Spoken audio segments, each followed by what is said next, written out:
Assalamualaikum warahmatullahi wabarakatuh. Selamat pagi, saya Muhammad Arsyad Ibrahim. NIM 1522103. Kelompok Bu Alis dan ini akan mempresentasikan tentang pengembangan konsep desain Bancai Plus Community and Economy Hub dengan tagline Economy Driven Through Local Value and Community Culture. Fasilitasnya ada tiga, yaitu Education Center, Hotel, dan Komersial. Konsep. Jadi dari mana sih awal ide desain ini? Pertama, kita harus menganalisis existing state-nya, yaitu kondisi aktualnya ada apa aja. Setelah dianalisis, kita ke site, ke survei, kita diskusi, saya menemukan, dan ini tugas kelompok ya. Kami menemukan bahwasannya ada tiga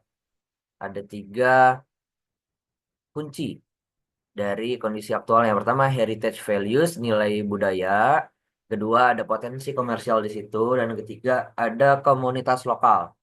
Dari ketiga kunci tersebut, saya coba dekati dengan pendekatan panel. Dengan pendekatan panel Design for Resilient Communities, Design for Partnership of Change, ditambah dikatalisasi dengan teori urban acupuncture, maka ada tiga pendekatan untuk desain Bancai Plus ini. Yang pertama adalah pendekatan fleksibilitas dan adaptabilitas.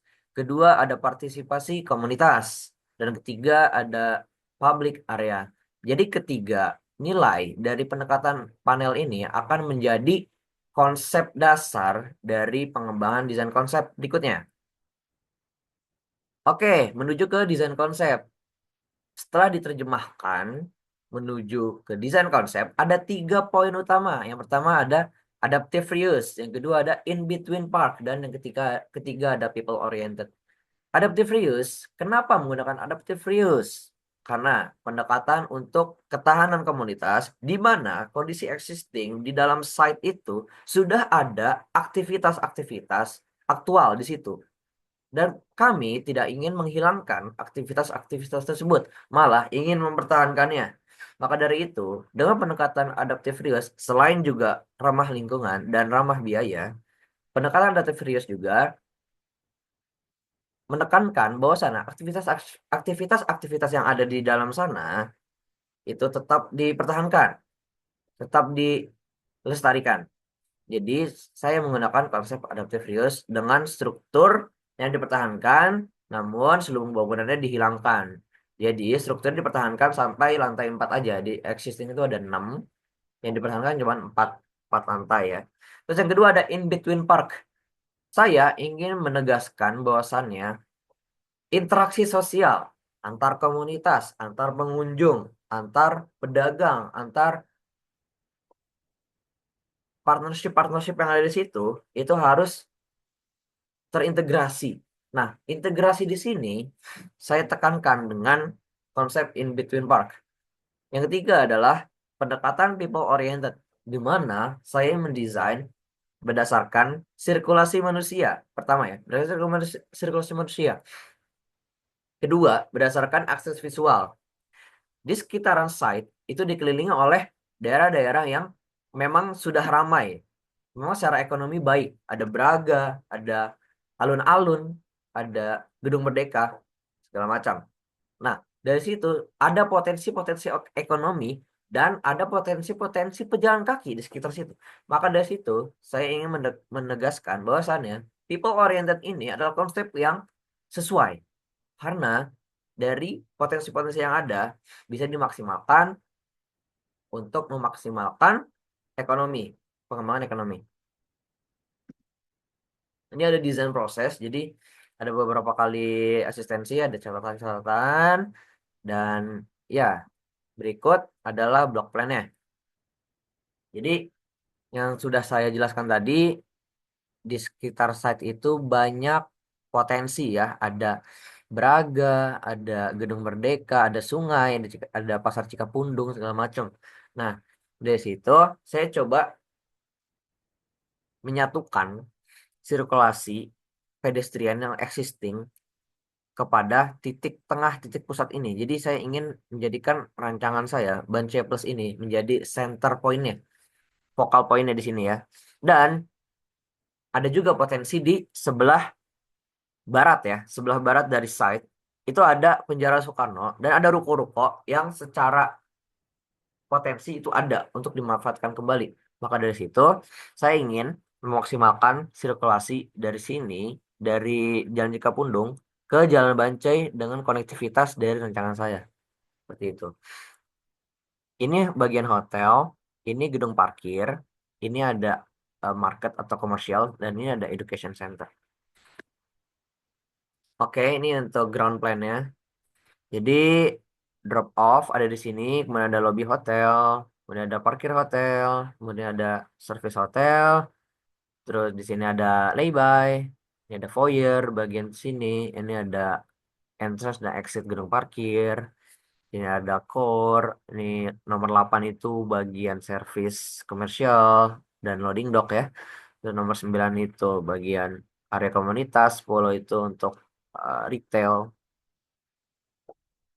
dan 11 itu untuk F&B.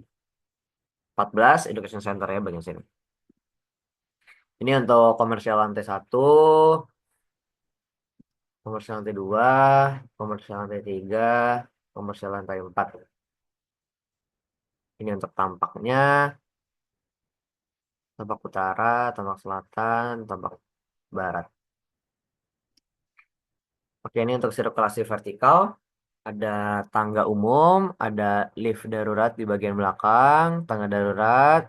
Ini ada lift dan tangga darurat di bagian komersial sini. Jadi di komersial tuh ada dua ya, ada dua shaft untuk lift dan tangga darurat di sebelah sebelah utara dan selatan ya.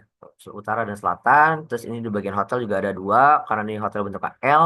Jadi di ujung-ujungnya itu ada shaft untuk tangga darurat dan lift. Ini untuk fungsi bangunannya, education center, komersial, gedung parkir, dan hotel. Ini untuk pembagian zonasi dari komersialnya, ada F&B paling depan, ada retail di tengah, dan community area di belakang. Nah, ini pocket park yang in between park itu di antara F&B. Gitu. Ini untuk market studi. Jadi bisa dilihat ini diambil dari perspektif Jalan Braga. Dari Jalan Braga menuju ke arah Jalan Bancai. Jadi ini ada Jalan Cikapundung Barat, ini ada Jalan ABC, ini di belakang sini ada Jalan Bancai, dan di sini Braga. Ini dari perspektif Braga. Jadi memang aktivitas yang ada di rancangan saya itu bisa terlihat dari jauh. Karena saya menggunakan konsep stacking ya untuk meshingnya. Bisa dilihat ya. Ya, dilihat dari tampak aja deh. Tampak samping ya. Ya, bisa dilihat ini ada stacking ya. Dia jadi numpuk dari bawah ke atas, numpuk ke atas itu. Dan perbedaan luas lantai di area komersial itu memaksimalkan akses visual. Jadi terundak-undak seperti ini ya. Orang yang beraktivitas di lantai 2, di lantai 3 itu terlihat dari bawah. Jadi memang saya memaksimalkan potensi potensi view dari sekitar site seperti itu. Kenapa sih kayak gitu? Ya, jawabannya adalah untuk memaksimalkan potensi ekonomi di situ. Orang melihat ada aktivitas sosial, ada aktivitas ekonomi, ada aktivitas perdagangan, ada aktivitas makan dan minum di dalam suatu site. Itu mengengage orang-orang di sekitarnya, seperti itu. Nah, untuk bagian education center, why? Kenapa ada education center? Ya, seperti sebelumnya dijelaskan ya, bahwasannya ada 3 poin. Salah satu ada heritage values. Nah, heritage values ini dimaksimalkan dari nilai-nilai sejarah yang ada di sekitar Jalan Bancai. Sejarah Braga, sejarah alun-alun, sejarah Kota Bandung segala macam. Itu kami maksimalkan untuk mengengage partisipasi dari komunitas gitu. Kemudian kenapa sih harus ada hotel? Ya, kenapa sih harus ada hotel? Jadi karena kawasan saya ini merupakan kawasan yang ramai wisatawan ya. Ada wisatawan untuk rekreasi, ada wisatawan komunitas sejarah, ada wisatawan yang mungkin hanya menjalankan tugas bisnis. Dan di sekeliling site ini banyak hotel-hotel juga. Jadi hotel ini saya rancang untuk mengakomodasi kegiatan-kegiatan tersebut, kegiatan-kegiatan yang tidak berfokus hanya pada apa yang ada di dalam site, tapi juga apa yang ada di sekeliling site. Kami coba mengakomodasi hal tersebut. Maka dari itu dirancanglah hotel bintang 3. Jumlah kamar ada 60, ada 8 lantai, dan ya terlihat kotak gitu ya, nggak seperti tower, tidak seperti tower. Begitu.